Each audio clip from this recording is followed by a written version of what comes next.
ក្រោមមេឃលើដីមានតែស្រីមួយដែលជាជំនួយនៃរឿងជីវិតខ្លួនអូនស្នេហ៍អូនជាទឹកអមរិតជួយប្រន់ជីវិតឲ្យមានដងហើយ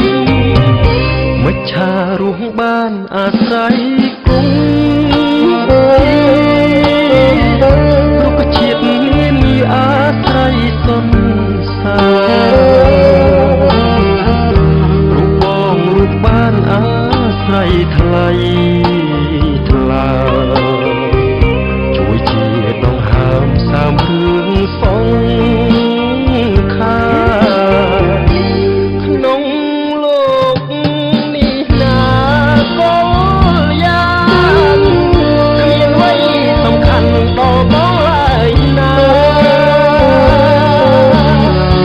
មានតែអូនមួយជាត្រួយនេត្រាដែលរៀបប្រាថ្នាជាគូរូបស្រីទោះជាផែនដីរលាយសោះស្នេហ៍បង